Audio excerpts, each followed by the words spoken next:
بالقرآن نحيا بالقرآن نحيا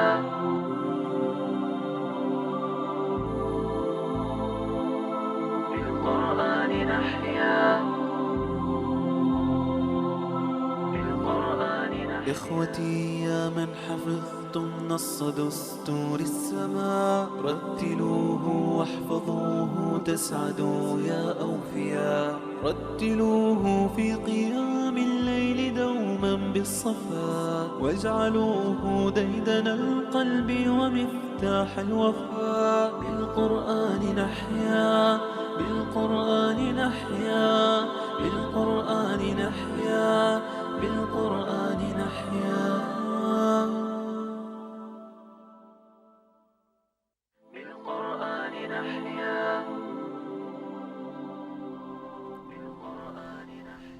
بسم الله الرحمن الرحیم. اللهم صل علی محمد و علی آل محمد كما صليت على ابراهیم و علی آل ابراهیم انك حمید مجید و بارک علی محمد و علی آل محمد كما باركت على ابراهیم و علی آل ابراهیم انك حمید مجید.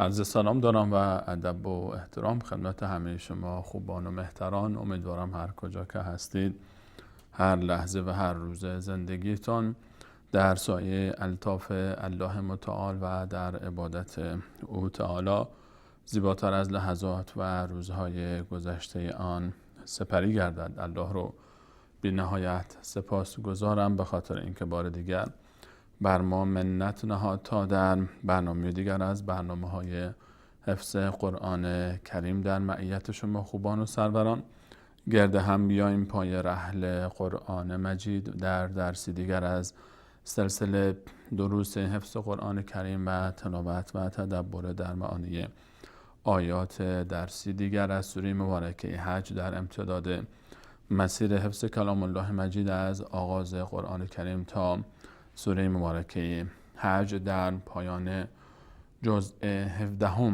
از کلام الله مجید. امروز هم به همراه شما خوبان و سروران آیات دیگر از سوره مبارکه حج رو از آیه 55 به بعد ادامه خواهیم داد. به همراه شما عزیزان و سروران ترجمه معانی این آیات رو تا جایی که وقت برنامه اجازه بده و سعی خواهیم کرد در فاصله این برنامه تا برنامه پیش رو که این آیات رو هم به گنجینه آیات حفظ شده از کلام الله مجید به گنجینه محفوظات خود اضافه بکنیم، به این امید که بتوانیم عمل بیشتری داشته باشیم و ارتباطی فراگیرتر با کلام الله مجید و دین مبین اسلام. میان برنامه کوتاه خواهیم دید و باز میگردیم در خدمت شما عزیزان خواهیم بود با ترجمه معانی آیات دیگر از سوره مبارکه حج. همراه ما باشید.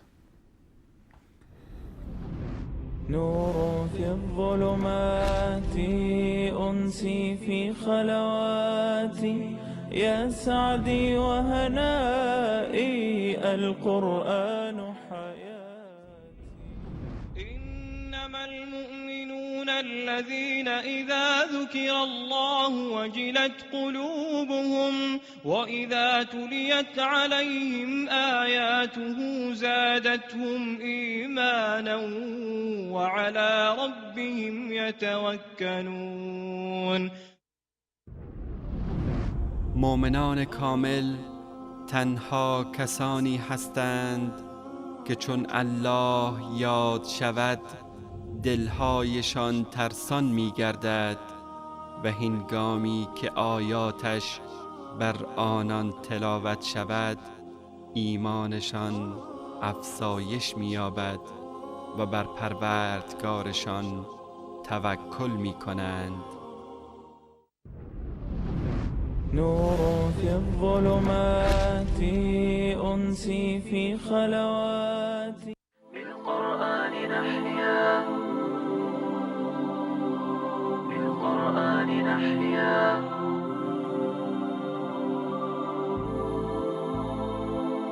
بالقرآن نحيا.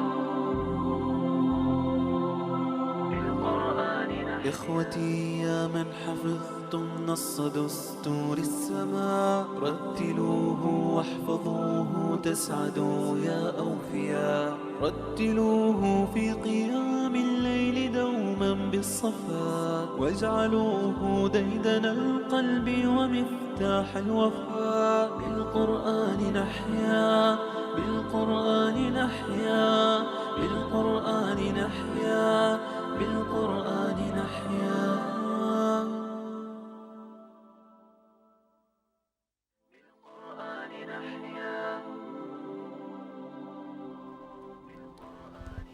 با عرض سلامی دوباره خدمت همه شما خوبان و سروران در برنامه‌های گذشته در تلاوت آیات سوره مبارکه حج دیدیم که چگونه الله متعال برای ما از سرنوشت منکرین دعوت توحید انبیای گذشته سخن فرمود و ما رو بیاد آثار باقی مانده از آنها انداخت.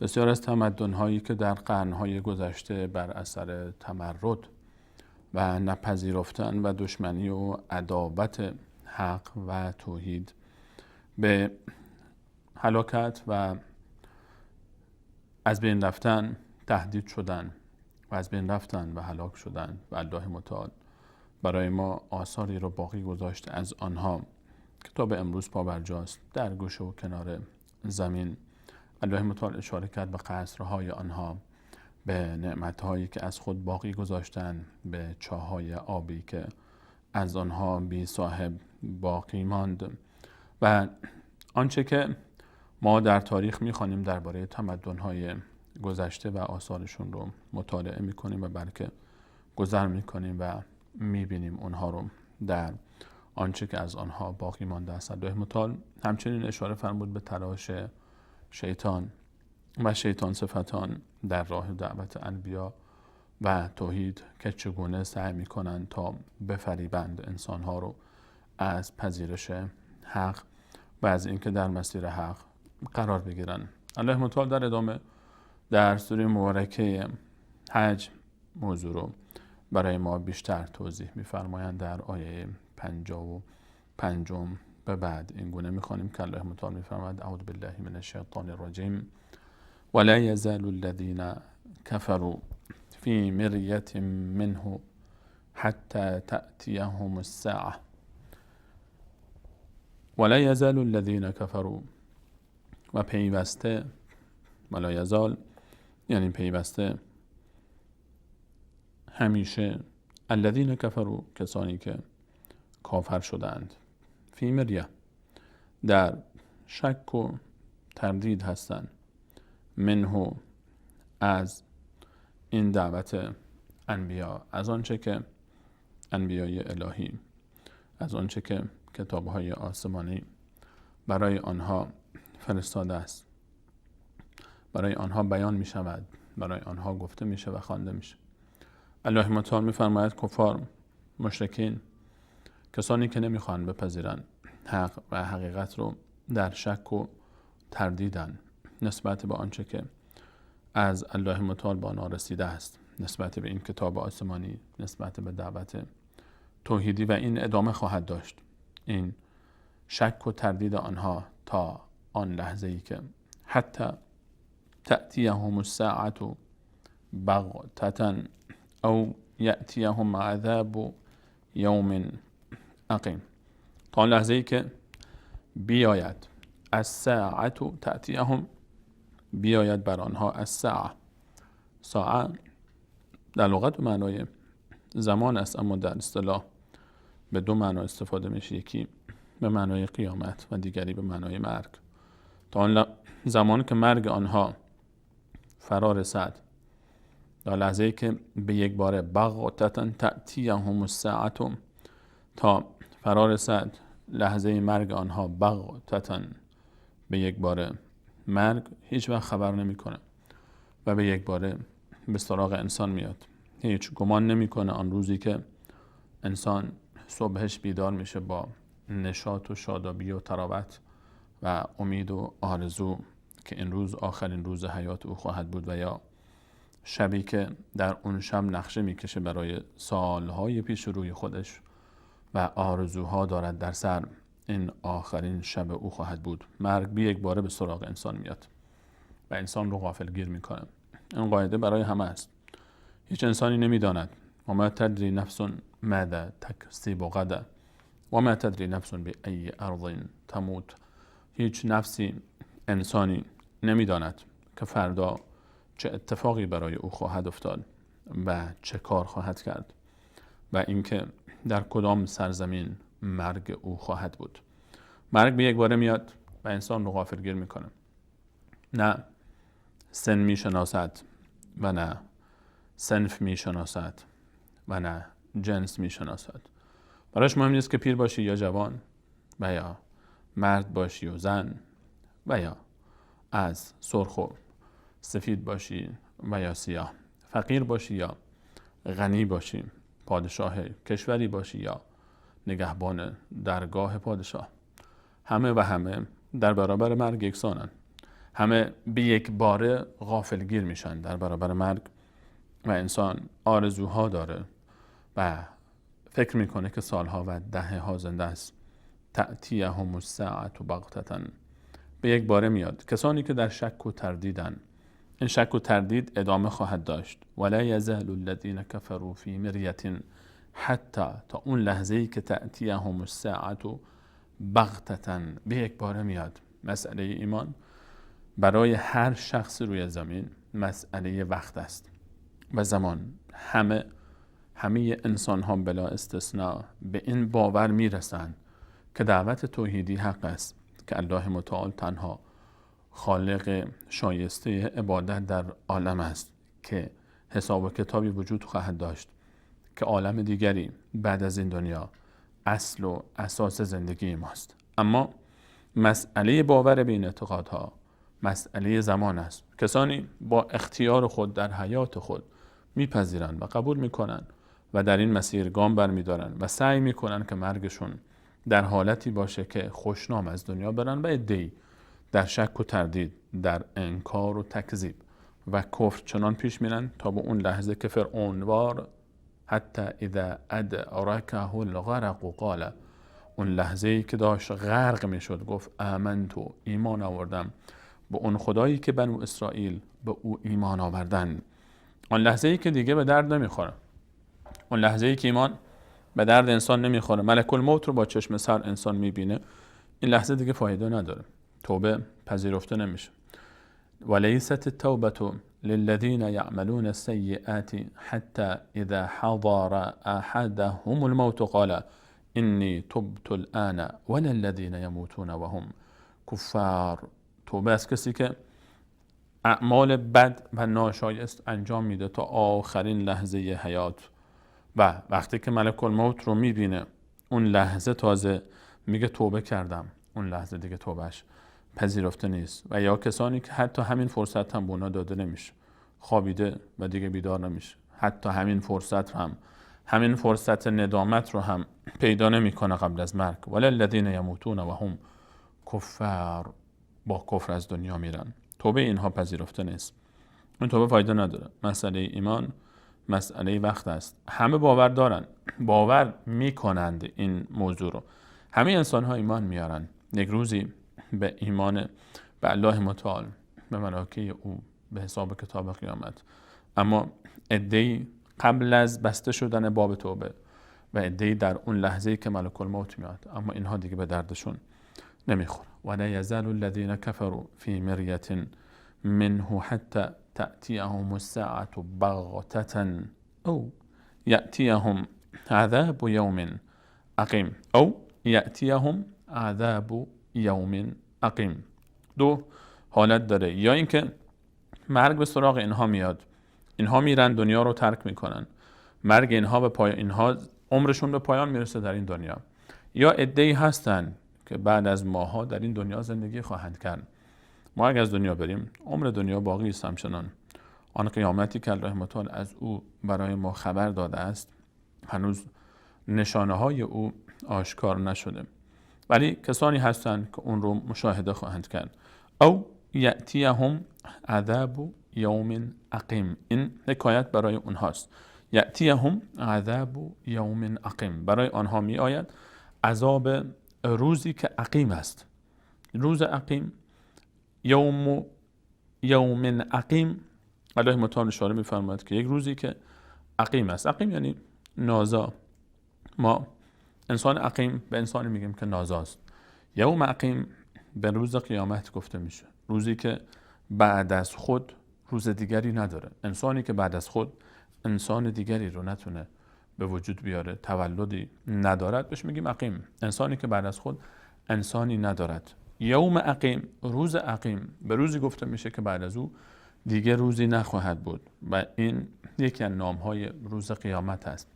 روزی که بعد از او روزی نیست، اون روزی که فرا میرسه و آخرین روز عالم خواهد بود و همه چی از بین خواهد رفت و روز عقیم است، یعنی روز دیگری بعد از خود ندارد. یا معنای دیگر یوم عقیم این است که در اون روز عقیمی است، بی ثمر است. عقیم به معنای بی ثمر، بی فایده و بی حاصل.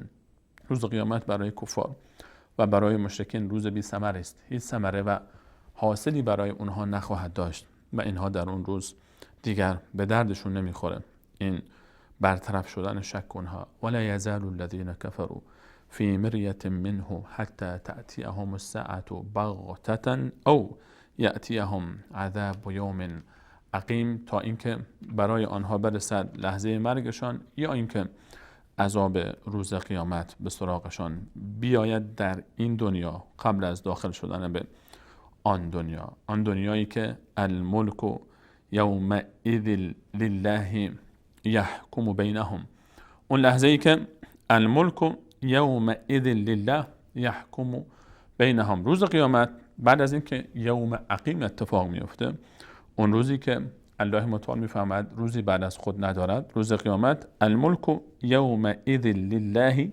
یحکم بینهم، آن روز پادشاهی، ملک و پادشاهی، یومئذ آن روز یعنی روز قیامت، لله برای الله متعال است، یحکم بینهم. در آن روز، روزی که اینها از دنیا رفتن، انسانها از دنیا میرن، همه ما شما از دنیا خواهیم رفت و در عالم دیگری دوباره برانگیخته خواهیم شد. الملک یومئذ لله یحکم بینهم، آن روز پادشاهی فقط از آن الله متعال است و بین بندگان خود حکم خواهد کرد. در اون روز دیگه به درد نمیخوره ثروت کسی. اون روز دیگه روزی نیست که مثل این دنیا کسانی بتوانند فرار کنند از دست محکمه‌ای که برپا می شود. در این دنیا خیلی جاها دادگاه و محکمه هایی برپا میشه، اما زور این دادگاه ها، زور این محکمه ها به گردن کلفته ها نمیرسه.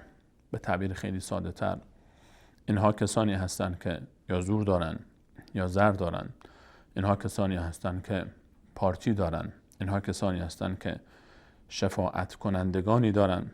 اینها هستن در دنیا. میبینیم که شخصی که میلیاردها به جیب میزنه، سر و برو گنده داره میچرخه و در شرق و غرب برای خود منزل ها میگیره، ویلاها میگیره و با ثروت دزدیده شده ای که در اختیار او قرار گرفته و اینها رو به سرقت برده داره کارشو میکنه و زندگیش رو میکنه. در مقابل کسانی که به خاطر یک قرض بسیار اندکی مانده بودن که چگونه پس بدن، چه که برگشتی داره و در گوشه زندانی است و افتاده.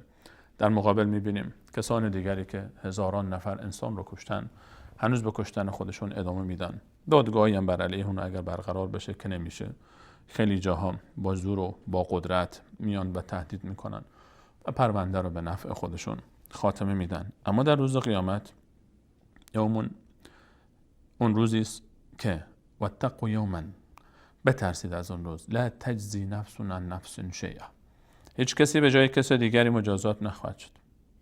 ولا یقبل منها عدل ولا ینفعها شفاعه ولا تنفعها شفاعه، و هیچ شفاعتی هم اونجا پذیرفته نمی شود.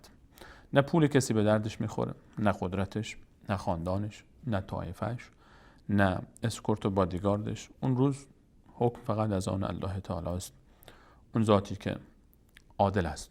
الملک یومئذ لله یحکم بینهم، الله متعال روز قیامت حاکم خود اوست و حکم میکنه بین بندگان خود. فالذین آمنوا، پس کسانی که ایمان آوردن، و عملوا الصالحات، آن روزی که الله تعالی روز قیامت وقتی حکم میکنه بین بندگان خود، فالذین آمنوا و عملوا الصالحات، کسانی که ایمان آوردن و عمل صالح انجام دادن، فی جنات النعیم، ایمان و عمل صالح.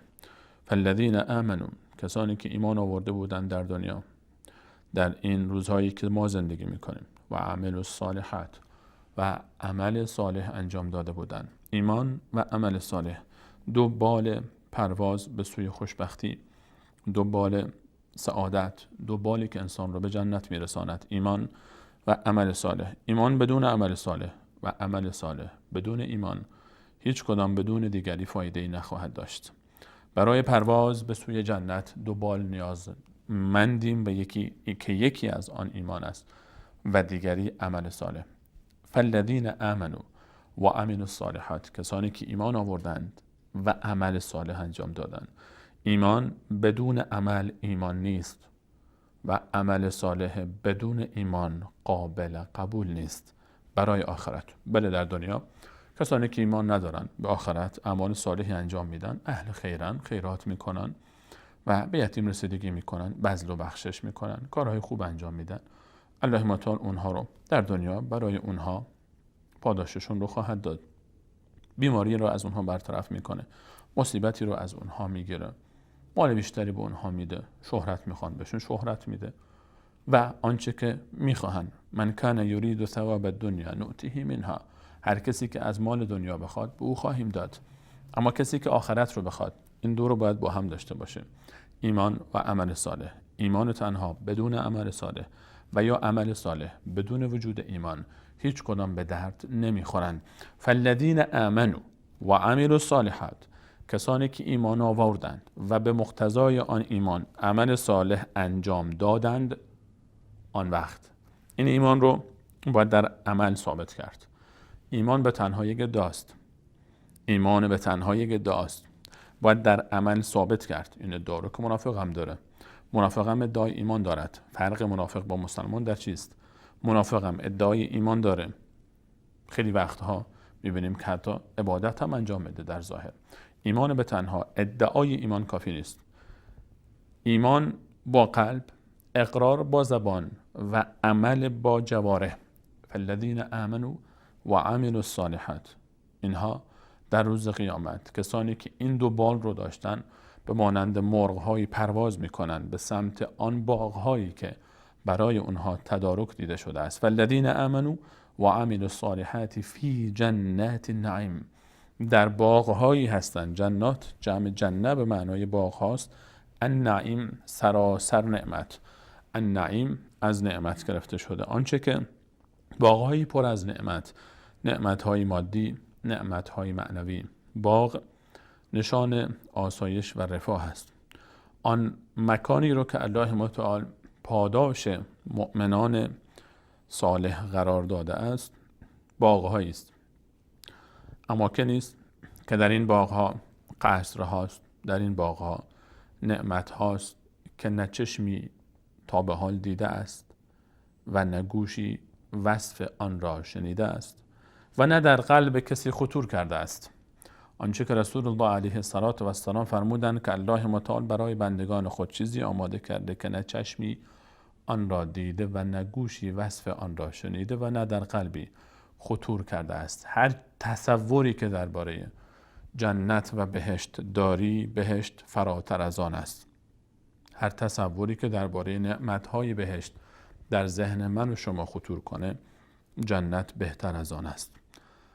نعمت‌های مادی به جای خود، نعمت‌های معنوی همین بس که در جنت نه غمی است و نه اندوهی. ولکم فیها ما تشتهی انفسکم ولکم فیها ما تدعون، در جنت برای شما هر آنچه که اشتها کنید آماده است و هر آنچه که اراده کنید برای شما خواهد بود. در جنت همه عزیزانی رو که انسان آرزوی دیدار آنها رو در دنیا با خود به گور برد، بعد از وفات آنها، بعد از دست دادن آنها، اونها رو در جنت خواهد دید.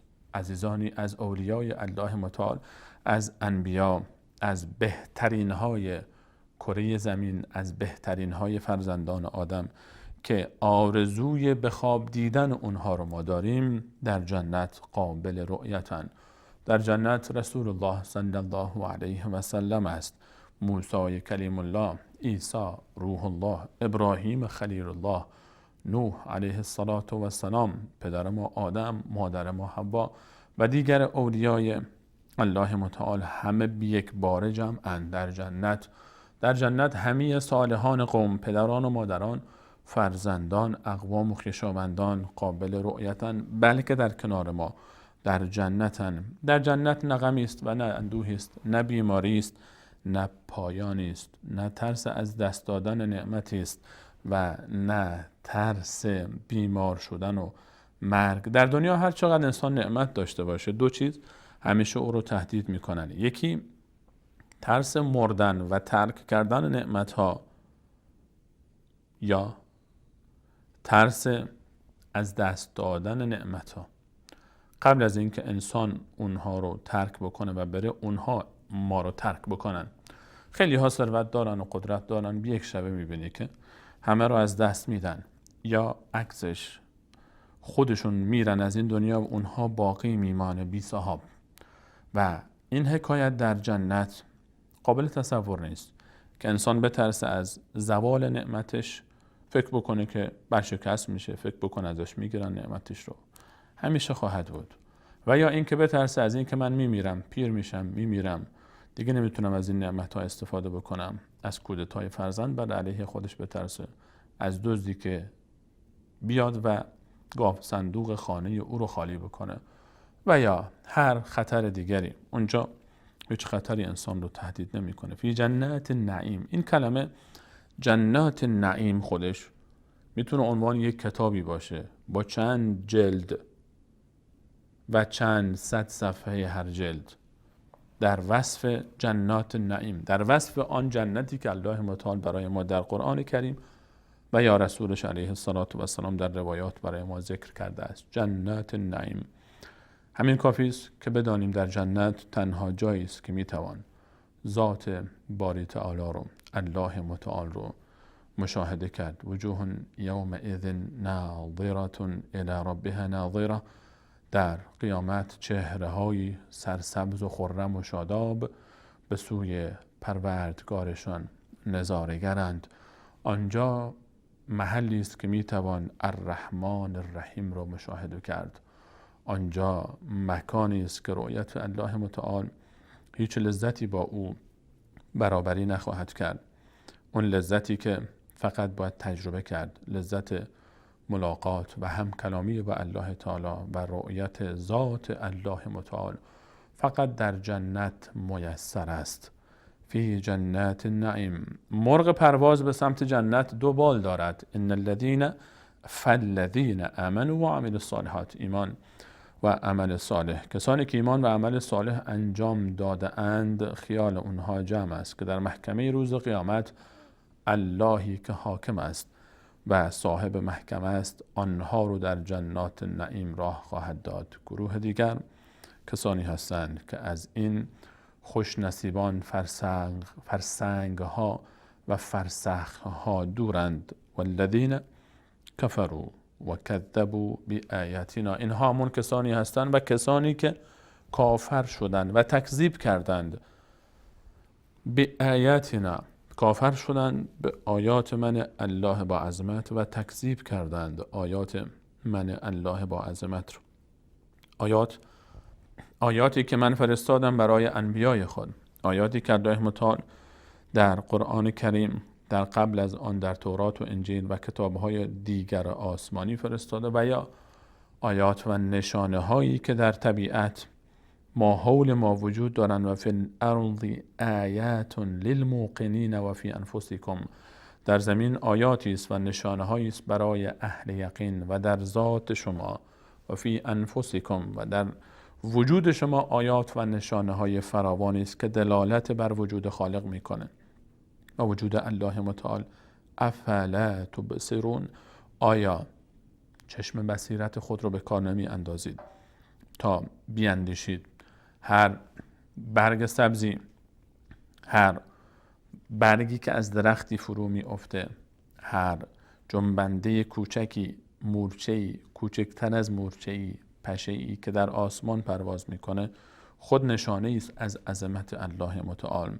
چه برسه به آن موجودات عظیم، به آن کهکشان‌ها و آن ابر سیاره ها و ستاره هایی که میلیون ها بلکه میلیاردها برابر از زمین ما هستند. همه اینها نشانه هایی است برای قدرت الله متعال. کسانی هستند که همه اینها را انکار میکنن، به راحتی میگن آقا تقی به توقی خورده و دنیایی به وجود آمده و به هر حال عالم خدایی نداره و حساب کتابی هم نیست، نه بهشتی است نه دوزخی هست، به دنیا اومدیم دیگه. آبا اجداد ما هم که میمون بودن و ما هم میمون زاده ایم و دوست دارن که خودشون رو نسبت بدن به حیوانات و حیوانات از آنها بیزارند. اولئک کالانعام بل هم اضل اولئک هم الغافلون. اینها به مانند حیوانند بلکه پستر از حیوانند، اینها غافلانند. حیوانها از اونها نجیبترند، کسانی که دوست دارن خودشون رو نسبت بدن و آبا و اجدادشون رو به حیوانات که از باغ وحشی خارج شده‌اند. اینها حقیقتا هم این گونه باید صحبت بکنن. وقتی کسی خود رو حیوان میدانه و آبا و اجداد خود رو حیوان میدانه و فکر میکنه میمونی بوده جد بزرگش و از نسل او به دنیا آمده، انتظاری بیشتر از این انسان، این حیوان زاده نباید داشت که فکر میکنه حیوانی است. و این گونه زیادن و بسیارن متاسفانه کسانی که این آیات واضح الله متعال رو نمیپذیرند. اینها رو باید به بیمارستان‌های روانی مراجعه کرد و اینها رو برای درمان برد.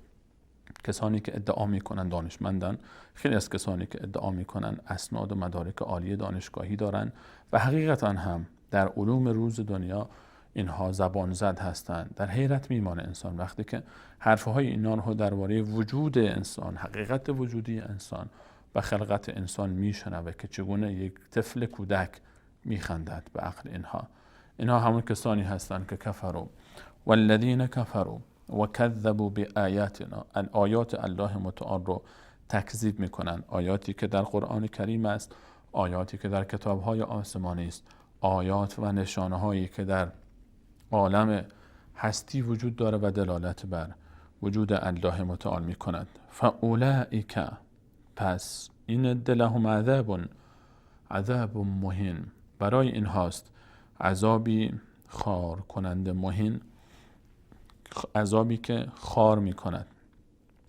عذابی خار کننده. اینها خودشون خارند، اینها ذلیلند و عذابی باید داشته باشند که ذلت و خاری اینها رو بیشتر میکنه. اینها خودشون خواستن که این گونه باشه. در روز قیامت الله متعال میفهمد انسانها این گونه. مواظب باشید که از کدام گروه خواهید بود، از کسانی که ایمان آوردن و عمل صالح انجام میدن یا از کسانی که کافر شدن و تکذیب کردن. انتخاب با شماست که چگونه انتخاب میکنید. در هر جای این کره زمین که زندگی میکنی باید مسیرت رو خودت مشخص بکنی و مسیرت رو انتخاب بکنی و حرکت بکنی و قدم برداری.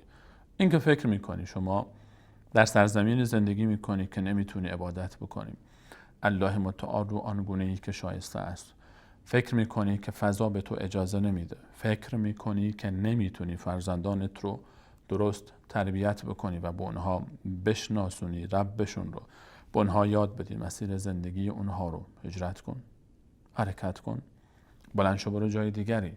برای اینکه در مسیر الله متعال قرار بگیری و قرار بدی نسلت رو در این مسیر، برای اینکه اون مرغ سعادت رو به سمت جنت به پرواز در بیاری با ایمان و عمل صالح، با دو بال ایمان و عمل صالح، نیاز داری به یک جایی که بتونی راحت عبادت بکنی. چرا هجرت نمی کنی؟ چرا غافلی از اجر و پاداش کسانی که در راه الله متعال هجرت می کنن؟ والذین هاجروا فی سبیل الله، و کسانی که هجرت می کنن در راه الله متعال، در راه الله هجرت می کنن. ثم قتلوا او ماتوا، سپس در این مسیر کشته میشن، او ماتوا، یا اینکه میمیرند. الله متعال ما رو تشویق میکنه به هجرت برای دست یافتن به اون جنات نعیم و دوری از اون عذاب مهینی که در دو آیه قبل به ما اشاره فرمود و بیان کرد. سرنوشت رو کسانی که هجرت میکنن در راه الله متعال. هجرت یعنی ترک خانه و خانواده. هجرت یعنی دل کندن از هر آنچه که ما دوست داریم. هجرت یعنی خارج شدن از زادگاه، یعنی ترک خاطرات، یعنی یک صفحه جدید باز کردن. هجرت یعنی اینکه خودت با گذشته خودت وداع میکنی. آنجایی رو که به دنیا آمدی و با تمام کوچه و خیابانهای اون خاطره ها داری و در اون سرزمین دوست ها داری و آشنایانی داری، اقوام و خویشاوندانی داری. اونجایی که دل بستی به اونها، اونجایی که هر وجبش برای تو خاطره است، اونجایی که کودکی خودت رو وقتی که مراجعه میکنی در کوچه و خیابانهای اون سرزمین میبینی، وقتی نوجوانی و جوانی خودت رو مرور میکنی خود رو اونجا میبینی، وقتی از راه دور تصویر اونها رو میبینی در دل خودت یک احساسی نسبت به اونجا داری. هجرت یعنی دل بریدن با همه اینها. هجرت یعنی تحمل مشکلات، سختی ها. هجرت یعنی قدم گذاشتن در مسیری جدید، در زندگی جدید برای رضایت الله متعال، برای کسب رضای او. به خاطر الله متعال دل میکنی از هر آنچه که دوست داشتی، از خانه خودت، از خانواده خودت، از دوستان خودت، از تاریخ خودت، از اصلی که در اونجا به دنیا آمده بودی. اونجا آروم بودی، خونه داشتی، زندگی داشتی، دوستانی داشتی، آشنایانی داشتی، خیلی وضعیت هم خوب بود، بهت میرسیدن. الان تنها موندی در دیار غربت. الان حرکت کردی به خاطر الله متعال، رفتی به جایی که شاید خونه ای تو در آغاز مثل اون خونه نیست. حاضری به خاطر الله متعال مشکلات رو تحمل بکنی، سختی ها رو تحمل بکنی، گرسنگی رو تحمل بکنی، تشنگی رو تحمل کنی، سرما و گرما رو بپذیری، خطرهای مسیر رو به جان بخری، ولو اینکه کشته بشی، به خاطر کسب رضایت الله متعال. هجرت کردی به سمت الله متعال، هجرت میکنی، همه اینها رو فدا میکنی. هجرت معنای عظیمی است. هجرت خیلی عبادت عظیمی است. یک عبادت متروکه است، یک عبادتی که خیلی از ماها اون رو ترک کردیم. هجرت، تاریخ ما اصلا بر مبنای هجرت است. تاریخ هجری، چه شمسیش و چه قمریش، 1400 اندی یا 1300 اندی، هر دوش بر اساس هجرت. اصلا اساس تاریخ اسلام بر اساس هجرت است، چون مهمترین اتفاق زندگی رسول علیه السلام بعد از نبوتشان هجرت است. هجرت آغاز پیدایش اسلام، شکوه اسلام، عبادتی که خیلی ها ترک کردیم. هجرت به خاطر الله متعال. هر سرزمینی که انسان نمیتونه اونجا راحت الله متعال رو عبادت بکنه، نمیتونه راحت این دو بال رو برای مرغ سعادتش مهیا کنه تا پر بکشه به سمت جنات نعیم، ایمان و عمل صالح رو برای خود، برای فرزندانش و برای نسلش باید هجرت بکنه. و این هجرت آسان نیست.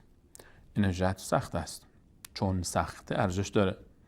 این هجرت یعنی باید حاضر بشی یک زندگی جدید، یک تولد جدید رو تجربه کنی، ولو اینکه 50 سال از عمرت گذشت، ولو اینکه 40 سال دل بستی به یک جایی، به یک کاری، به یک شغلی. شاید کاملا نیاز باشی یک زندگی جدید در یک مکان جدید، با یک اخلاق جدید، فرهنگ جدید، زبان جدید، یک شغل جدید. اصلا شغلی که هیچ آشنایی شاید با اون نداری. اصلا همین ها رو ترک میکنی به خاطر الله متعال، آغاز میکنی یک زندگی جدید. ترک کردن یکی از صفات اخلاقی بد به خاطر الله متعال چقدر ارزش داره. ترک کردن یک انسان ناسالم به خاطر الله متعال، قطع رابطه با او چقدر ارزش داره. آشنا شدن با یک انسان صالح به خاطر الله متعال چقدر ارزش داره. حالا کجا که انسان یک مجموعه ای رو ترک بکنه، با مجموعه دیگری وصل بشه، یک زندگی رو کلا پشت سر بگذاره، زندگی جدید رو شروع بکنه، این زندگی جدید خطرها خواهد داشت، ولو اینکه کشته بشی، یا در این مسیر عمرت رو فدا بکنی بری در هجرت و دیگه هرگز نتونی برگردی به زادگاه خودت، نتونی فرصت نکنی برگردی، ولو اینکه مکه مکرمه هم باشه. رسول الله علیه السلام مکه رو ترک میکنه برای اینکه عبادت بکنه، برای اینکه در مکه نمیتونه راحت عبادت بکنه. آن زمان وقتی هجرت کرد میره به شهر دیگری و اونجا فوت میکنه. ولی اینکه بری در جای دیگری کشته بشی یا بمیریم ارزش داره. نترس از این، نترس که اگه هجرت بکنم شاید در غربت بمیرم، شاید کشته بشم، شاید منو بکشن. باید هجرت بکنی و این جرأت رو داشته باشی. و من یهاجر فی سبیل الله، سوره نساء آیه 100. و من یهاجر فی سبیل الله، هر کسی که در راه الله متعال هجرت بکنه، یجد فی الارض مراغما کثیرا وسعه، در زمین اون برای خود اقامتگاه های فراوانی رو خواهد یافت، وسعت و گشایش روزی خواهد یافت. و من یخرج من بیته، و کسی که از خانه خود خارج میشه، مهاجرا الی الله و رسوله، به خاطر این، فقط به خاطر این که در راه الله متعال و رسولش هجرت بکنه، ثم یدرکه الموت، و در این مسیر هجرت خارج از خانه مرگ به سراغش بیاد، فقد وقع اجره علی الله، این انسان اجر پاداشش رو فقط الله میداند و بس. هجرت وقتی به خاطر تعلیم دین از خانه خودت خارج میشی، وقتی به خاطر دعوت به سوی دین از خانه خودت خارج میشی، وقتی به خاطر جهاد در راه دین از خانه خودت خارج میشی، وقتی به خاطر حتی به دست آوردن یک لقمه حلال از خانه خودت خارج میشی و میری تا وقتی بازگردی به خانه خودت، اگر اونجا مردی فقط وقع اجره علی الله.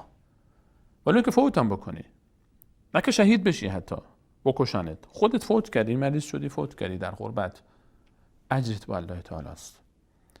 شمایی که به خاطر الله تعالی هجرت کردی، به خاطر الله تعالی نیتت رو خالص کن با الله تعالی. ببین به خاطر چی خارج شدی. به خاطر مال دنیا، به خاطر اینکه راحت زندگی میکنی، به خاطر اینکه اینجا فکر میکنی برات پاسپورتی میدن که این پاسپورت خیلی اعتبار داره، راحت میتونی هر جا بخوای بری، اینجا راحتی، اینجا کسی مزاحمت نیست. هدف دنیوی است یا نه؟ به خاطر دین الله رفتی. واضح باشه هجرتت رو به خاطر چی انجام بده. هجرت، و من یهاجر فی سبیل الله والذین هاجروا فی سبیل الله، در آیات مختلف، در راه الله تعالی، یعنی اینکه تو هدف دین مهاجر شدی، نماز نمیخونی، ادعا میکنی هجرت کردی، هجرت نیست. مهاجر شدی رفتی و فرزندانت رو با دین آشنا نکردی، از دست دادی، دشمن الله شدن، دشمن دین شدن، بیگانه با دینن، حجاب از سر زن و شوهر، زن و همسرت برداشتی، رفتی اونجا شوهرت رو مجبور میکنی، شمای خواهر، که کاری انجام بده خلاف شرع، در محافلی شرکت بکنه خلاف شرع، تجارتی انجام میده خلاف شرع. چرا؟ درآمد داره، کلاس داره، بعد میگه مهاجرم، بعد میگه هجرت کردم. نه، این هجرت نیست. هجرت فقط برای کسانی که نیتشون دین الله تعالی است، ولو اینکه برن در دل غرب، به خاطر اینکه دعوت بدن، به خاطر اینکه اونجا تشنه لبانی رو که از راه دین دور شدن برگردونن به دین، خودشون رو حفظ کنن و دیگران رو هم راهنمایی کنن. و بهترین راه برای حفظ خود انسان و دین دعوت است به سمت دین، دیگران رو تشویق کردن به سمت دین. خیلی ارزش داره هجرت.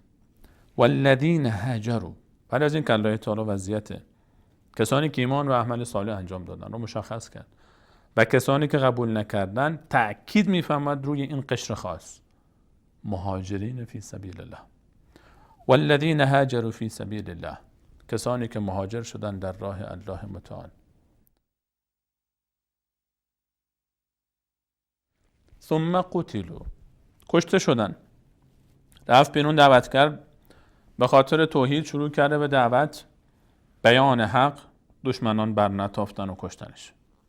ثم قتلوا او ماتوا، یا نه ماند در همون غربت، مشغول دعوت است، مشغول خدمت به دین است، مشغول خدمت مسلمین است و فوت کرد.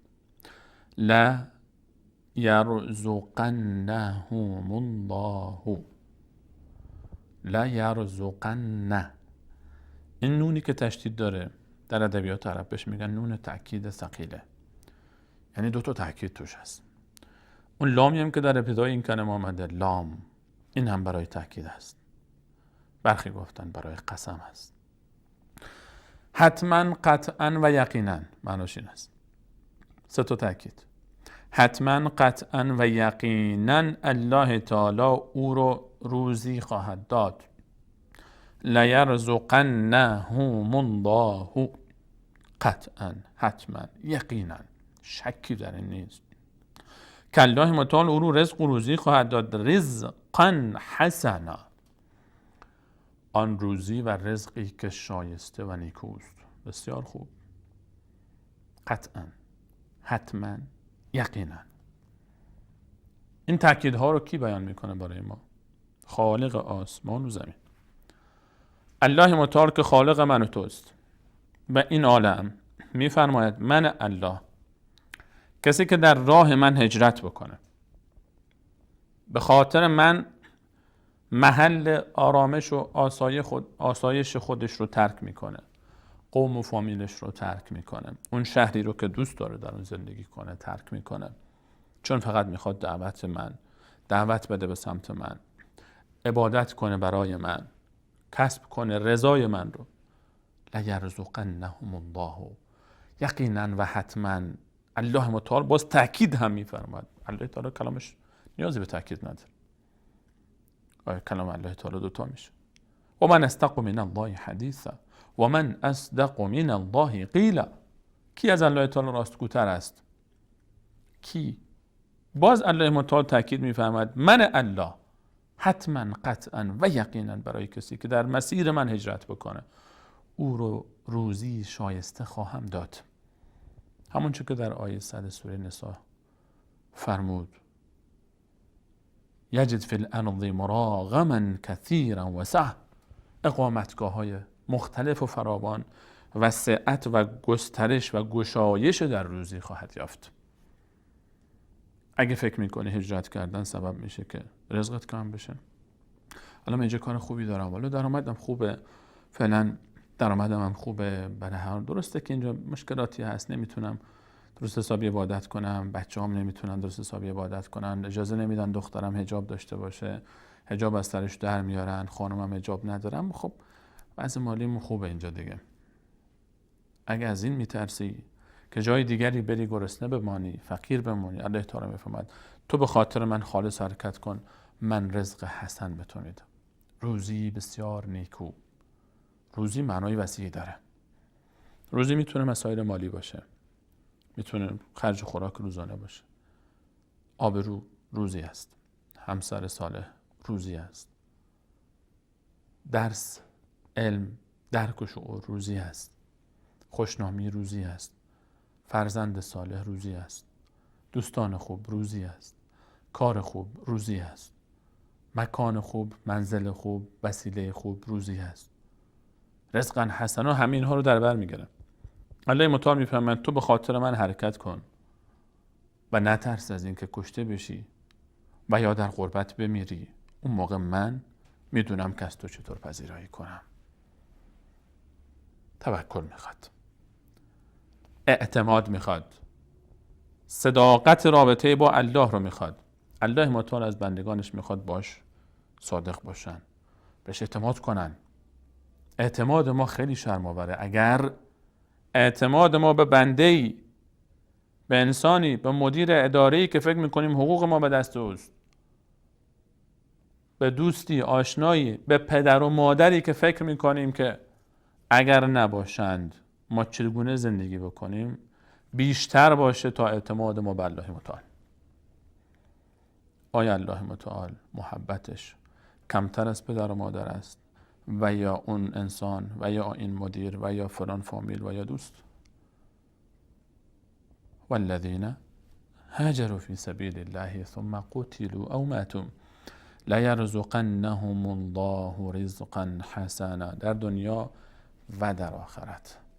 لیرزقنهم الله، کسانی که حرکت بکنن در راه الله متعال، اینایی که کشته بشن که خوشا به حالشون، اینایی که در مسیر هجرت بمیرن که خوشا به حالشون. لیرزقنهم الله رزقا حسنا، اینها رو روزی بسیار عظیمی در قبر بعد از مرگ و شهادت و در اون دنیا در جنت به اونها خواهد داد. چرا که و ان الله لهو خیر الرازقین، الله تعالی بهترین روزی دهندگان است. الله متعال روزی میده. کسانی که در مسیر شرکت کنند، در آیه 100 سوره مبارکه نساء فرمود کسی که هجرت بکنه از خانه خودش خارج بشه به خاطر الله تعالی، اقامتگاه های فراوان و گشایش در روزی میابد. و در این آیه 58 حج هم تاکید فرمود. فراموش نکنیم که این آیه در سوره حج است. حج خودش هجرت، حج خودش درس تمرین هجرت است. دل کندن از خانه و خانواده، کفن پوشیدن، حرکت کردن در سرزمینی خشک و بی آب و علف با آن گرماهای طاقت فرسای مکه مکرمه مقدس و عزیز در تابستان و رفتن به مراسم حج، تحمل اون سختی ها و مشکلات و کمخوابی ها و رفت و آمدها و شلوغی ها و درد سرها، همه اینها هجرتی است. هجرت به سمت الله تعالی، درس هجرت، تمرین هجرت حج. این آیات قرار گرفتنش در سوره حج به این خاطر است که حج خودش تمرین است برای این مفاهیم، برای این واقعیت ها. مدرسه انسانسازی حج، هر آنچه در سوره حج آمده مرتبط است با حج، چون حج همه این مفاهیم رو در خودش داره. الله متعال میفرماید هجرت صادقانه من ضمانت میکنم دنیا و آخرت مهاجر فی سبیل الله رو. اگر کشته شد که خوشا به حالش در راه الله متعال. ولئن قتلتم فی سبیل الله او متم، 157 آل عمران. اگر در راه الله تعالی کشته بشید یا بمیرید، اگر در راه الله تعالی ولئن قتلتم فی سبیل الله او متم، در راه الله تعالی کشته بشید یا بمیرید، لمغفرة من الله و رحمه، آن زمان اگر در راه الله تعالی کشته شدید یا حتی فوت کردید، شهادت هم نصیبتون نشد، لمغفرة من الله و رحمه، آن زمان اون مغفرتی که از الله تعالی شامل حال شما خواهد شد و اون رحمتی که از الله تعالی شامل حال شما خواهد شد، خیر مما یجمعون، بهتر است برای شما از هر آن چیزی که شما فکر میکنید دیگران جمع کردند. از اون ثروتشون، اون کسانی که هجرت نکردند، چه مسلمانشون چه غیر مسلمانشون. شما فکر میکنید با هجرت این چیزها رو از دست دادید، فلانی هجرت نکرده، خونه داره، بازار داره، مغازه داره، ماشین داره، ویلا داره، کارخونه داره، فلان چیزو داره، تو که رفتی خودت رو فلان بدبخت کردی. متاسفانه برخی این کلمات عجیب رو به زبان میارن، حتی بچه مسلمان. رفتی که من به خاطر دین میرم، چی گیرت اومده؟ خرج خودت رو نداری، انقدر بدهکاری، اینطوری و اونطوری و اونطوری. این حکایت این رو کسانی درک میکنن که این آیات رو فهمیدند که معیار برتری مال دنیا نیست، معیار برتری خوشگلی و زیبایی و ثروت و پول و پست و مقام نیست. ان اکرمکم عند الله اتقاکم، بهترین شما نزد الله تعالی با تقواترین شماست. و ان الله لهو خیر الرازقین لیدخلنهم مدخلا یرضونه. باز با تأکیدهای فراوان الله متعال میفرماید حتما الله تعالی اونها رو داخل خواهد کرد. مدخلا، مکانی، جایگاهی. مدخل یعنی محل داخل شدن، جایی که بون داخل میشن انسان ها. قدمگاهی اونها رو داخل خواهد کرد که یرضونه، اون شخص رو راضی میگرداند الله متعال با اونجا. جنتی است که در اون داخل میشه. در جنت کسی هست ناراض باشه با این همه نعمت؟ و ان الله لعلیم حلیم. الله تعالی علم داره، بسیار عالم است، همه چیز رو میداند و حلیم است. حلم هم دار، صبر میکنه، تحمل میکنه، بردبار است. انسانها رو به خاطر اشتباهی که انجام میدن زود مؤاخذه نمیکنه، زود مؤاخذهشون نمیکنه، به اونها مهلت میده، به اونها فرصت میده. آگاه است و بردبار. اگر به ظالمی مهلت میده به این خاطر نیست که خیر اون رو میخواد یا اینکه دوست داره ظلم رو، نه، حامی مستضعف است در دنیا، از اون حمایت میکنه، مهلت میده اما فراموش نمیکنه.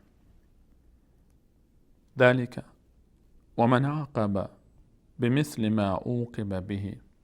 حکایت این است که اگر کسی معاقبه کرد کسی رو، و من عاقب بمثل ما عوقب به، در این مسیر زندگی شما در هجرت اگر آمدید و یک کسی عقاب کرد، عاقب کسی رو مجازات کرد، بمثل ما عوقب به، به مانند اون مجازاتی که خودش شده بود. کسی به کسی ظلم میکنه، اومد قصاص گرفت. مفهوم این آیه است. اگر کسی ظلم میکرد به کسی و رفت از اون قصاص گرفت، حالا اینکه قصاص گرفته حقش هست قصاص بگیره دیگه. ولکم فی القصاص حیاتون. قصاص الله تعالی فرمود برای شما در چشم برای چشم، در برای گوش در برابر گوش، بینی در برابر بینی اجازه هست که قصاص بگیرید. من عاقب بمثل ما عوقب به، کسی که آمد قصاص گرفت به مثل ما عوقب به، به مانند آنچه که خودش مجازات شده بود که اومد و تعدی کرد. ثم بغی علیه، ثم سپس بعد از این که کسی انتقام خودش رو از کسی دیگری که به ظلم کرده بود گرفت، بغی علیه، بغی تعدی شد علیه بر اون کسی که بار اول به او ظلم شده بود. کسی بهش ظلم میشه، میره قصاص میگیره و اون شخصی که ظلم کرده بود بار اول بعد از اینکه قصاص گرفته شده از اون دوباره میاد به نفر اولی ظلم میکنه. اگر اینطور شد الله متعال میفرماید که لا ینصرنه الله، حتما الله تعالی او رو یاری خواهد کرد.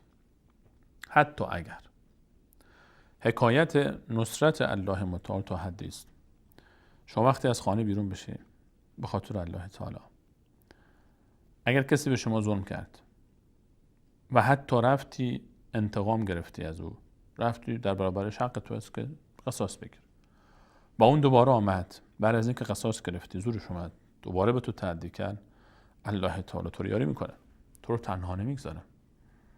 با اینکه قصاص هم گرفتی، گرچه بهترین بود که قصاص نگیری، ببخشی. چرا؟ ان الله لعفو غفور، ان الله لعفو غفور. الله تعالی خودش بسیار بخشنده است، عفو داره بسیار و بسیار درگذر میشه. فمن عفا و اصلح فاجره علی الله، کسی که درگذر بشه و ببخشه اجرش به الله تعالی است. کسی که میتونه که قصاص بگیره اما نمیگیره، حق خودش رو میبخشه، اجر زیادی داره نزد الله تعالی. فاجره علی الله، وقتی الله تعالی میفهمد اجرش به الله تعالی است یعنی بی حساب، کسی نمیدونه که این پاداشش چقدر هست. فمن عفا و اصلح، کسی که درگذر بشه و به دنبال اصلاح باشه و صلح باشه، فاجره علی الله، اجر این انسان به الله تعالی است. الله تعالی عفو و غفور است، مناسب ترینه که شما درگذر بشی. اما حتی اگر انتقام هم گرفته که حق شماست و دوباره آمدن به شما تعدی کردن، الله تعالی از تو حمایت میکنه، از تو یاری خواهد کرد، تو رو تنها نمیگذارد تا وقتی تو در مسیر الله تعالی حرکت میکنی. ذلك ومن عاقب بمثل ما عوقب به ثم بغي عليه لا ينصرنه الله ان الله لعفو غفور. هرچند که الله تعالی بسیار بخشاینده و درگذرنده است و مناسب است که شما هم ببخشید، اما اگر انتقام هم گرفتید و قصاص کردید دوباره بر شما تعدی شد، الله تعالی یاری میکند. ذلك فیصله این است بأن الله الله تعالی قدرتمند است، قدرت داره که از شما حمایت بکنه، رزق نیکو بده، دشمنان شما رو مؤاخذه بکنه. چرا که ان الله یولج اللیل فی النهار، اون قدرتی که شب رو داخل میکنه در روز، یولج اللیل فی النهار، شب رو داخل میکنه در روز، و یولج النهار فی اللیل، و داخل میکنه روز رو در شب. اون قدرت براش آسونه این کار. کسی که شبها رو و روزها رو کوتاه و بلند میکنه، اشاره به حکایت اختلاف فصل هاست. شبها کوتاه میشن، داخل کردن شب در روز به این معناست که یک بخشی از ساعتهای روز میشه جزئی از شب. اگر مثلا ما فرض بکنیم در پایان زمستان شب و روز طولش برابره با هم، یعنی در ابتدای تابستان روزها طولانی میشه و شبها کوتاه میشه. در ابتدای زمستان، در ابتدای پاییز برعکس میشه حکایت. در ابتدای پاییز و مخصوصا در ابتدای زمستان میبینیم که شبها طولانی ترین شبهای سال رو ما داریم. گویی که شب داخل میشه در روز و روزها کم کوتاه میشه، شبها بلند میشه. وقتی که روز داخل میشه در شب، گویی که شبها کوتاه میشن و روزها بلند میشه. و این اشاره به اختلاف شبانه روز و اختلاف فصلها داره که نعمت بزرگی است از طرف الله تعالی برای ادامه حیات بشر روی زمین. و اگر این اختلاف شب و روز و پیدایش فصلها نمی بود، زندگی برای ما بسیار مشکل میشد در روی زمین. الله متعال میفرماید اون ذات عظیم چطور نمیتونه از شما حمایت بکنه؟ چطور وقتی کسی در مسیرش حرکت بکنه به خاطر او رو تنها میگذارد؟ و در حالی که و ان الله سمیع بصیر، ذلك بأن الله یولج اللیل فی النهار و یولج النهار فی اللیل و ان الله سمیع بصیر، و الله تعالی شنواست، همه جا صدای شما را میشنود و همه جا شما را میبیند. بصیر برای اینکه یک ذاتی احیانا ذاتی قدرت داره، یک شخصی قدرت داره اما قدرتش به درد دوستانش نمیخوره، چون از حال دوستانش بیخبره، صدای اونها رو نمیشنوه، صدای اینها به او نمیرسد و حال اونها رو هم نمیبینه، چون بیخبره. قدرتش به چه دردی میخوره وقتی قدرت بدون خبر باشه؟ الله متعال میفهمد قدرت دارد، آسمان ها و زمین رو خلق کرده، شبانه روز رو به وجود آورده، فصل ها رو به وجود آورده با قدرتش، و غافل هم نیست از حال بندگانش، سمیع است، همه جا میشنوه صدای اونها رو و بصیر است و همه جا حال اونها رو میبینه. نیازی نیست که دیگه نگران باشید. بدون اینکه انسان سخن بگه الله تعالی میدونه که ما چی میخوایم بگیم. بدون اینکه ما چیزی بگیم خودش داره ما رو میبینه، از حال ما با خبر است. یک قلب صادق میخواد فقط. و ان الله سمیع بصیر، شنوا و آگاه است به حال ما. این تعبیر سمیع، این صفت سمیع بودن الله تعالی ما رو وامی داره به دعا کردن، درد دل کردن با الله تعالی، مناجات، که خودمون رو پیش الله متعال و حالمون رو و وضعیتمون رو عرضه بکنیم و مطرح بکنیم. الله تعالی دوست داره مناجات بنده خودش رو بشنوه، اگرچه خودش خبر داره و ناگفته میداند که ما چی میخوایم، اما دوست داره تا بشنوه. ادعونی استجب لکم، بخوانید من رو تا شما رو اجابت کنم.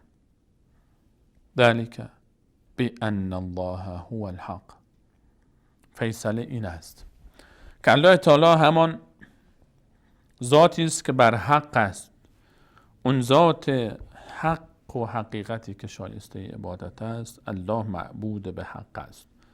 و ان ما یدعون من دونه، و کسانی که به غیر الله تعالی میخوانند، من دونه یعنی غیر الله تعالی، همه مخلوقاتش، همه انبیا، همه ملائکه، همه جن و انس، من دون الله و ان ما یدعون من دونه هو الباطل، و آن ذاتی که بدون الله تعالی مورد پرستش قرار میگیرد او باطل است در میدان عبادت. و ان الله هو العلی الکبیر، و همانا الله تعالی همون ذات بلند مرتبه بسیار عظیم است. علی والا مقام، کبیر بسیار عظیم. الله تعالی بسیار والا مقام است، والاست در صفاتش، والاست در ذاتش، والاست بر تمام مخلوقاتش و عظیم است در ذاتش و در صفاتش. عظیم است الله متعال، عظیم است علی و عظیم، کبیر است الله تعالی. الله متعال ذات عظیمی است که عظمت ذات او رو فقط خودش میدونه و صفات الله متعال در اوج کمال است و بسیار صفات عظیمی است. هر کدام از صفات الله متعال رو که صحبت میکنیم بسیار عظمت داره این صفت. وقتی درباره سمیع صحبت میشه، شنیدن هر آن چیزی که در عالم است در هر لحظه برای الله متعال، این صفت بسیار عظیم است. این صفت شنیدن تمام این انسان ها، تمام این نجوه ها، تمام این زبان ها در همه گوشه و کنار این گیتی و هستی در یک لحظه و در یک آن همه رو شنیدن و از حال همه خبر داشتن شوخی نیست، آسان نیست. یک دستگاهی رو بیایم انسان ها خلق بکنن تا بخواد چند تا صدا رو بشنوه. این صفت رو الله متعال داره، صفت دیدن همه چیز، بصیر بودن الله تعالی. هر کدوم از صفات الله متعال رو که بخوایم دربارش یکی یکی صحبت بکنیم انسان در حیرت میمونه. عظیم است الله تعالی و علی است و بلند والا مقام است. هیچ ذاتی با او قابل مقایسه نیست. کسانی که به خود جرأت میدن مخلوقی از مخلوقات الله تعالی رو، ولو پیامبری باشه عظیم الشأن، به مانند رسول الله علیه السلام که خاک پای او سرمه چشم ماست، اما در برابر الله تعالی عددی نیست. در برابر خالق خود هیچ کدوم عددی نیستن، نه انبیا نه ملائکه او. و ان الله هو العلی الکبیر، ذلك بان الله هو الحق، حق الله تعالی است. و ان ما یدعون من دونه هو الباطل، در برابر ذات حق الله تعالی کسانی که در برابر او غیر الله تعالی رو میرن میخوانند و کمک میطلبند، اینها به بیراه رفتن، چرا که الله است که والا مقام است و عظیم است. این مقایسه باطلی است اصلا. چگونه به خود جرأت میدن کسانی که در برابر الله حق علی کبیر به سراغ غیر او میرن؟ الم تر ان الله، آیا نمیبینی که الله تعالی انزل من السماء ماء، اون ذاتی است که نازل کرده از آسمان باران رو، فتصبح الارض مخضره، پس میگردد زمین، فتصبح میگردد زمین سبز، زمین سرسبز میشه با اون آبی که الله تعالی فرستاده. که میتونه این کار رو انجام بده؟ کدوم انسان این توانایی رو داره، این قدرت رو داره که آب از آسمان بریزاند و در زمین یک علفی رو سبز بکنه؟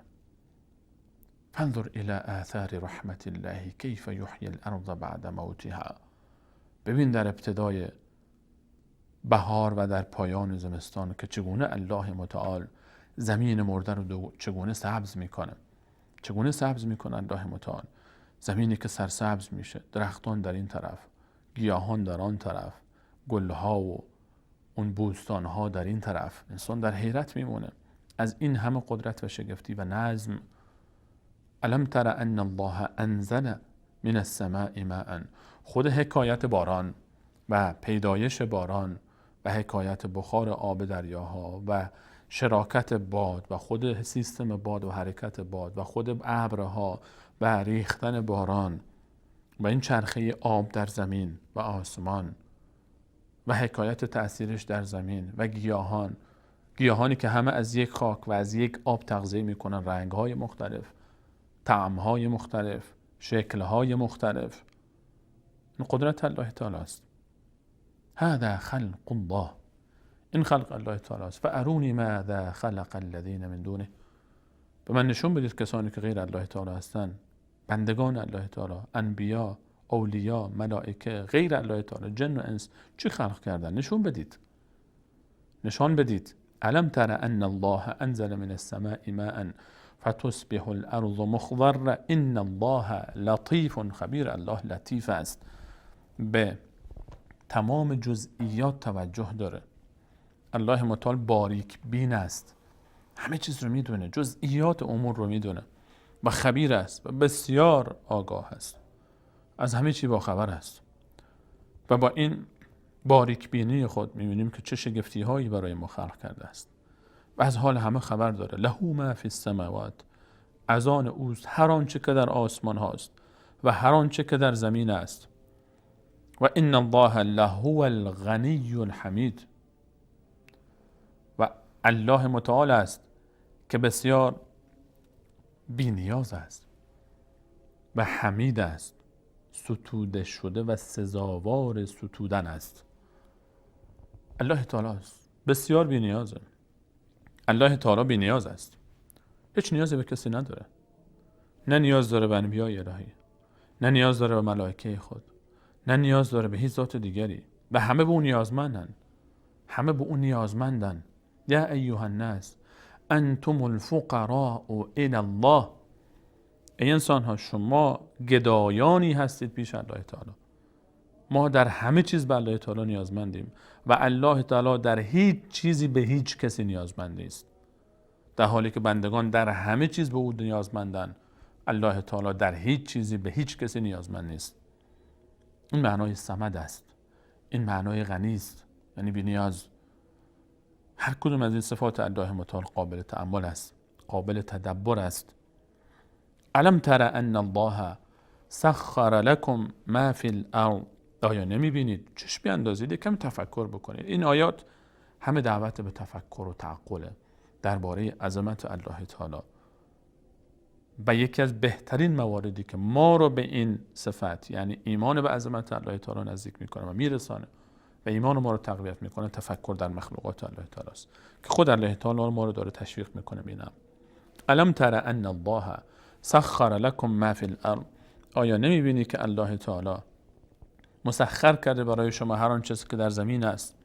هر آنچه که در زمین مسخر شده برای شما. حیوانات رو شما به سلطه خود گرفتید.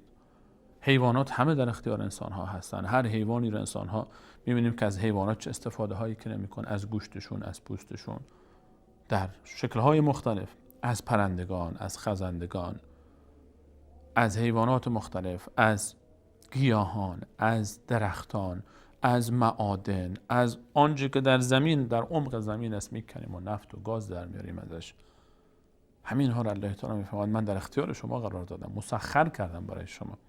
این توانایی رو به شما دادم که شما از اینا استفاده بکنید. ما این که از اینا استفاده میکنیم. اگه برعکس می بود حیوانات ما رو به بردگی میگرفتن و ما مثلا ما الان گاوی رو میگیریم میدوشیم، گوشتش رو میخوریم، از پوستش استفاده میکنیم. اگر برعکس میشد گاوی مثلا انسان ها، گاوها بر انسان ها مسیطر میشدن، سیطره پیدا میکردن. این قدرت الله تعالی است و این کرامتی است که الله تعالی به انسان داده. مسخر کردم برای شما هر آن چیزی که در زمین است. سخر لكم ما فی الارض والفلک تجری فی البحر بامره، در دریا هم کشتی حرکت میکنه، تجری فی البحر، شنا میکنه در دریا، به امره، به امر الله تعالی، با اون قوانینی که الله متعال قرار داده، با اون نظامی که الله تعالی خلق کرده، اون ویژگی هایی که در آب گذاشته، با اون ویژگی هایی که شما یاد گرفتید، اون قانون هایی رو که الله تعالی به شما تعلیم داده، این توانایی رو در شما گذاشته که کشف کنید، بفهمید. کشتی هایی بسازید چند میلیون تن وزن داره، هزاران تن وزن داره، حرکت میکنه و آبی که سنگ کوچکی رو روش میندازه میره با عمقش، این کشتی با این عظمت داره حرکت میکنه. تجری فی البحر بامره، قدرت الله تعالی است. ما اون قوانینی رو که ما امروزه داریم صحبت میکنیم در بحث فیزیک یا شیمی یا هر علم دیگری، در نجوم و اینا رو ما خلق نکردیم، ما تازه فهمیدیم که اینها هست. ما اینها خالق این قوانین نیستیم، ما تازه فهمیدیم که همچین نظمی وجود داره. یک ذاتی است عظیم، ذاتی است که خلق کرده. ما برخی از این جزئیات کوچکی رو از اینها رو فهمیدیم که نظم وجود داره. این کشتی رو که ما فکر میکنیم هنر ماست، این قوانین رو الله تعالی گذاشته در این عالم، ما نگذاشتیم این قوانین رو. که ما تازه کشفش کردیم. اینه که تجری فی البحر به امره، اینا به همه به امر الله تعالی است که داره حرکت میکنه. این نظام رو اون آفریده، مخلوق او هستن. این نظم و معادلات و قوانین اوست. و یمسک السماء، نگه داشته آسمان رو، هر آنچه که بالای سر شماست. سما هم به معنای آسمانه، هم به معنای آنچه که بالای سر است. و نگه داشته آنچه که بالای سر شماست در آسمان ها، ان تقع، تا نیفتن، واقع نشن، علی الارض الا باذنه، به زمین نیفتن مگر آنچه که به اذن اوست. الله تعالی است که نگه داشته ستارگان و سیاره های مختلف رو در آسمان. الله تعالی است که نظامی گذاشته، قانونی گذاشته که کره ماه رو اجازه نمیده به چسب به زمین، سقوط بکنه بر زمین. الله متعال است که این نظم و شگفتی رو در مدارهای مختلف ستارگان و سیارات قرار داده که نیروی جاذبه‌ای بین اونها، که نیروی گریز از مرکزی که اونها دارن، اینها با هم تعادل این نیروها سبب میشه که این نظم و استقرار به وجود اومده. وگرنه همه چی به هم میریخت. این لایه‌ای که الله متعال این فاصله جوی که ایجاد کرده، این لایه محافظی که دور زمین ایجاد کرده، اجازه نمیده هر چیزی به زمین وارد بشه. اشعه هایی که برای ما مضر است، اجسامی که برای ما مضر است، خیلی از این شهاب سنگ ها و اجرام آسمانی که در فضا معلقاً به سمت زمین میاد، اجازه نمیده ما برسه الا به اذنه، مگر آنچه که الله تعالی اراده اوست که برگرده بیاد به زمین برسه. بابا اینها همه قدرت الله تعالی است. ما در این گیتی کجای این معادله ایم؟ چند سال پیش نبودیم، چند سال بعدم نیستیم. من و تو میمیریم، فردا این عالم وجود داره، خورشید طلوع خواهد کرد فردا بعد از مرگ من و تو، چه من و تو باشیم چه نباشیم. شما دانشمند فیزیک که ادعا میکنی خدایی نیست، فکر میکنی که شق القمر کردی برای خودت، فردا میمیری، استخوانات پودر میشه، میری و اون آنچه که فکر میکردی تو مینازیدی با اون قوانین همچنان ادامه دارد و خالق آن قوانین ادامه میده حکایت زمینش رو و زمانو و آسمان ها و زمین رو. عجیبه که انسان این همه شگفتی ها رو نبینه. ان الله بالناس لرؤوف رحیم. همه اینها به این خاطر است که الله، ان الله بالناس لرؤوف رحیم، الله تعالی به مردم، برای مردم بسیار مهربان است و بخشنده. دوست داره انسان ها رو، مخلوقاتی رو که انسان هایی رو که خلق کرده اونها رو دوست داره، براشون این همه نعمت داده، براشون این همه کرامت داده. و هو الذی احیاکم، اوست که شما رو زنده میگرداند، اونه که شما رو به وجود میاره.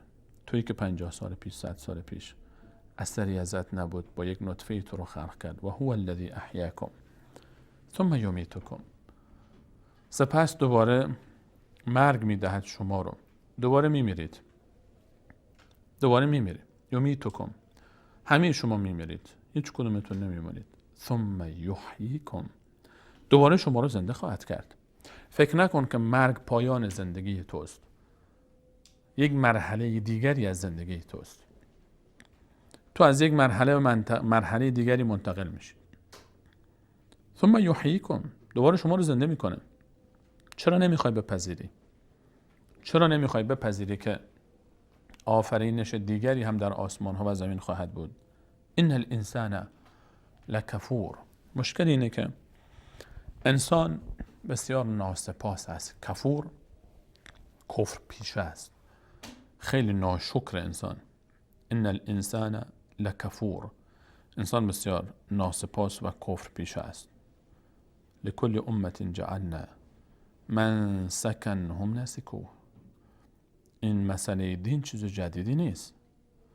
نسل‌های قبل هم در طول تاریخ لکل امت، برای هر امتی الله متعال میفرماید جعلنا من سکن، قرار دادم من الله با عظمت منسک، شریعتی، راه و روشی برای عبادت.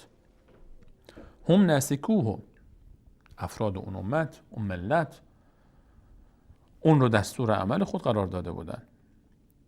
این گونه نیست که چیز جدیدی اتفاق افتاده باشه. بله، هر عصر و زمانی به اقتضای اون عصر و زمانی برخی از احکام شریعت فرق می‌کرد. البته اینکه برای هر امتی شریعتی قرار داده شده به این معنا نیست که تفاوت داشتن در اصول. ان الدین عند الله الاسلام، دین نزد الله تعالی اسلام هست. از آدم علیه السلام تا خاتم صلی الله علیه و سلم رسول الله علیه السلام اصول اعتقادی یک چیز بود. شرع علیکم من الدین ما وصى به نوح، برای شما از شریعت مشروع شده از این آنچه که به نوح وصیت شده بود. اولین رسولی است که فرستاده شده نوح علیه السلام و بعدش موسی و عیسی و ابراهیم قبلشون، ابراهیم و موسی و عیسی. اصول دین در تمامی ادیان آسمانی و انبیا و دعوت انبیا ثابت بوده است. بحث اعتقاد، ایمان به الله، ایمان به ملائکه، ایمان به روز قیامت، ایمان به قضا و قدر، ایمان به کتاب‌های آسمانی، اینها اصولی هستند که ثابت بودند. در مسائل اخلاقی اصولی بوده که ثابت بوده است. برخی از احکام معاملات، برخی از احکام معاشرات بر حسب زمانه تغییر کرده. اینه که لکل امت جعلنا منسکا هم نسکو لکل منکم جعلنا شرعتا و منهاجا، در سوره مائده آیه 48 الله تعالی فرمود برای هر کدوم شریعتی داشتن. احکام فقهی، آنچه که امروز به اسم احکام فقهی میگیم، در پاره از احکام فقهی و عبادات تفاوت‌های وجود داشت. فلا ینازعنک فی الامر، پس حالا که این گونه است، فلا ینازعنک فی الامر، نه این با تو نزاع بکنن که نه ما خب دین قبلی بوده، موسی بوده، به هر حال تورات هم بوده، انجیل هم بوده، ما میخوایم بر اساس تورات عمل بکنیم، ما میخوایم تابع تورات باشیم، تابع انجیل باشیم. لکل امت جعلنا منسکا، برای هر امتی بله تورات در زمان خودش، انجیل در زمان خودش و قرآن هم در زمان خودش. هر شریعتی زمانی داشته. الان بعد از نزول قرآن کریم دیگه آنچه که قبلش بوده منسوخ شده است. فلا ینازعنک فی الامر، با تو نزاع نکنن درباره این که بگن خب هنوز ما به تورات انجیل عمل میکنیم. نه دیگه تمام شد. برای هر ملتی یک شریعتی بود، شریعت جدید قرآن است و رسالت پیامبر محمد صلی الله علیه و سلم. و دعو الی ربک، دعوت کن به سوی پروردگارت. این یک اصل مهمه در دعوت. نیت فقط باید الله تعالی باشه. و دعو الی ربک، فقط به سوی الله تعالی باید دعوت باشه. دعوتت خالصانه به خاطر الله تعالی است. نیت تو در دعوت این باشه که مردم رو به الله و ربشون وصل بکنی. انک لعلی هدی مستقیم، همانا تو بر هدایتی مستقیم و استوار هستی، در راستای هدایتی، در راستای این خط قرار گرفتی، راه هدایت. انک لعلی هدی، بر هدایت مستقیمی، راه هدایت رو به صورت مستقیم داری پیش میری، برو و دعوت کن به این راه. و این جدلوک، اگر با تو جدال کردن در این زمینه، فقل، به اونها بگو الله، فقل الله، اینجا لام چون ساکن بوده کسره میگیره در هنگام حرکت. فقل الله اعلم بما تعملون، بگو الله تعالی آگاه هست با آنچه که شما انجام میدید. الله تعالی خودش میدونه آنچه که انجام میدید بعد از نزول قرآن و ادعا میکنید پیرو تورات انجیل، قابل قبول نیست. الله یحکم بینکم یوم القیامه، الله متعال روز قیامت بین شما حکم خواهد کرد. یحکم بینکم، حکم میکند بین شما روز قیامت. فیما کنتم فیه تختلفون، در آنچه که شما در او اختلاف کرده اید. الله متعال میفرماید که من بین شما حکم خواهم بود در روز قیامت در آنچه که حکم اختلاف کردید با غیر موحدین، بین شما و غیر موحدین، اونایی که ادعا می‌کردن بر حقن. روز قیامت الله تعالی بین همه شما حکم خواهد کرد. الم تعلم، آیا نمی‌دانید ان الله یعلم ما فی السماء والارض، که الله تعالی می‌داند هر آن چیزی که در آسمان هاست و هر آن چیزی که در زمین است. می‌داند هر آن چیزی که در آسمان است و هر آنچه که در زمین است. ان ذلک فی کتاب، همه اینها در کتابی به نام لوح محفوظ پیش او ثبت شده است. هر آنچه در آسمان و زمین است در کتابی ثبت بشه. هر آنچه در آسمان و زمین است. معناش میدونید چیه؟ ما قلم و کاغذ برداریم، یکی یکی در کره زمین بگردیم، تمام ذره ذره‌ای که کره زمین از اون به وجود آمده رو بنویسیم و ثبت بکنیم. هر آنچه که در تاریخ بشر در این چند میلیون سال عمر زمین قبل از اون در آینده اتفاق خواهد افتاد، در ذهن انسان‌ها، در زبان انسان‌ها، شکل و شمایلشون، در وجودشون، سلول بدن هر انسان و هر حیوان و هر گیاه و هر نبات و هر مولکول ذره ذره اتم هر جسمی که وجود داره در عالم، یعلم ما فی السماء و الارض. الله تعالی همه اینها رو در کل آسمان ها، بعد سیارات و ستاره ها و کهکشان ها میداند و همه رو ثبت کرده در لوح محفوظ. این کار فکر میکنید سخته؟ ان ذلك علی الله یسیر. ان ذلك فی کتاب ان ذلك علی الله یسیر. این کار برای الله تعالی بسیار آسان است. این قدرت الله تعالی است. احساس فخر درس میده به انسان وقتی که این گونه آشنا میشه با خالق خودش که همچین خالقی داره. عزت است بنده و برده و غلام همچین ذاتی بودن، عبد همچین ذاتی بودن، عبدالله بودن عزت و افتخار است برای بندگان الله متعال. عزت و شرف است بندگی الله تعالی و افتخار، و شاکریم الله تعالی رو به خاطر این که ما رو با خودش آشنا کرده است و از او خاضعانه طلب میکنیم که این ارتباط رو، این آشنایی رو بیشتر بکنه، ما رو به خودش وصل بکنه و بعد از اینکه ما رو آشنا کرد با خود، ما رو از خود بیگانه نکنه و دور نکنه. ربنا لا تزغ قلوبنا بعد اذ هدیتنا و هب لنا من لدنک رحمه انک انت الوهاب. ممنون از اینکه تا این لحظه برنامه خودتون رو یاری کردید. نهایت سپاس رو دارم از شما عزیزان. از الله متعال خواهانیم تا درک صحیح دین محبت خود رو برای ما و شما نصیب بکنه و توفیق عبادت رو نصیب بکنه، لذت عبادت رو به من و شما بچشاند، استقامت بر مسیر زندگی. چند صباحی بیشتر زنده نیستیم و باید غنیمت شمرد. حسن خاتمه را از الله تعالی برای همه خودمون خواهانیم، برای همه گذشتگانمون، پدران و مادران، خواهران و برادران، همسران و فرزندان، اساتید و شاگردان، اقوام و خویشاوندان و همه امت اسلامی که از دنیا رفتن، بخشش، رحمت و مغفرت رو خواهانیم که الله تعالی همه اونها رو ببخشاید و در جنات نعیم ما، شما، آنها همه رو در معیت انبیا، صدیقین، شهدا و صالحین محشور بگرداند. حسن ختام برنامه ما تلاوت زیبای این آیات خواهد بود با صدای شیخ احمد النفیس از مشایخ جوان کویت. تا برنامه بعد همه شما عزیزان رو به الله متعال می سپارم. الله یار و نگهدار شما.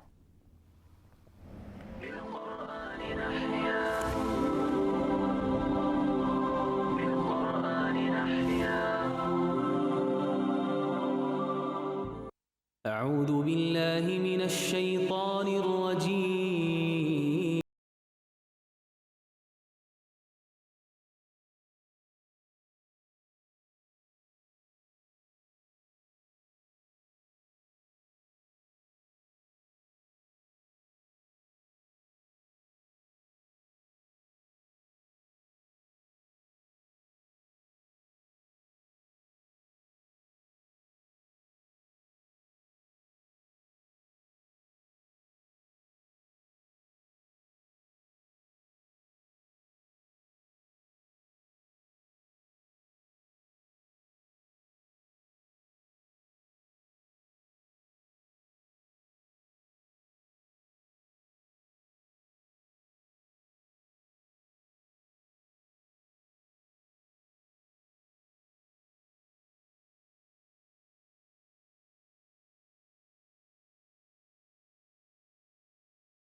إخوتي يا من حفظتم نص دستور السماء، رتلوه واحفظوه تسعدوا يا أوفياء، رتلوه في قيام الليل دوما بالصفا، واجعلوه ديدن القلب ومفتاح الوفاء. بالقرآن نحيا، بالقرآن نحيا،